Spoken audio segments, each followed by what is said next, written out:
अस्सलाम वालेकुम व्यूअर्स, कैसे हैं आप? उम्मीद है कि आप खैरियत से होंगे। उर्दू ज़बान में हम अक्सर ऐसे जुमले इस्तेमाल करते हैं जैसे कि वो बहुत ज़्यादा पढ़ने लगा है, असलम बहुत ज़्यादा गलतियां करने लगा है, उसे अपना ही गाड़ी समझो, उसे अपना ही घर समझो। अब ऐसे जुमले जिनमें हम पढ़ने लगा है, करने लगा है या गाड़ी अपना ही समझो, ऐसी जो टर्मिनोलॉजीज़ जो हम इस्तेमाल करते हैं, अब इनको हम जब इंग्लिश में ट्रांसलेट कर रहे होते हो तो वो कौन सा स्ट्रक्चर हम इस्तेमाल करेंगे आज के इस लेक्चर में डिस्कस कर लेंगे। तो आइए शुरू कर लेते हैं। हमारा पहला स्ट्रक्चर होगा subject plus have has plus started plus verb fourth form, उसके बाद अदर वर्ड्स। ये ऐसे जुमलों के लिए इस्तेमाल होगा जैसे कि वो बहुत ज़्यादा पढ़ने लगा है। अब यहाँ पे देखें ना, पढ़ने लगा है का टर्म इस्तेमाल हो गया है। इसके लिए क्या करेंगे, हैव हैज़ के साथ स्टार्टेड फिर वर्ब की फोर्थ फॉर्म हम इस्तेमाल कर लेते हैं जैसे कि he has started reading a lot, he has started reading a lot. इसी तरह से देखें, आप बहुत ज़्यादा खाने लगे हो, आप बहुत ज़्यादा खाने लगे हो, you have started eating a lot, you have started eating a lot. इसी तरह से वो बहुत ज़्यादा झूठ बोलने लगी है, वो बहुत ज़्यादा झूठ बोलने लगी है। She has started telling a lie a lot, she has started telling a lie a lot. Aslam बहुत ज़्यादा गलतियाँ करने लगा है, असलम बहुत ज़्यादा गलतियाँ करने लगा है।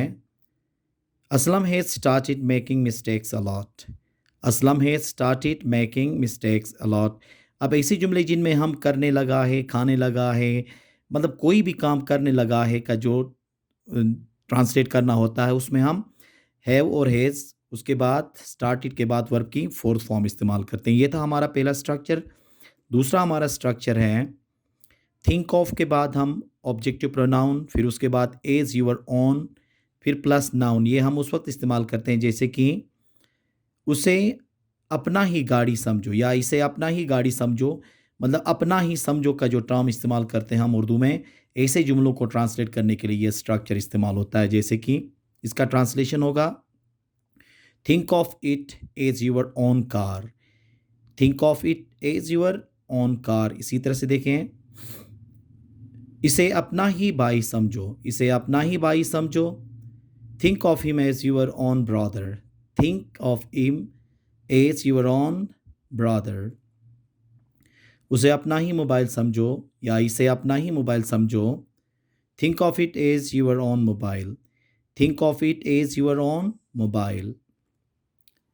इसे अपना ही घर समझो, इसे अपना ही घर समझो, think of it as your own home, think of it as your own home.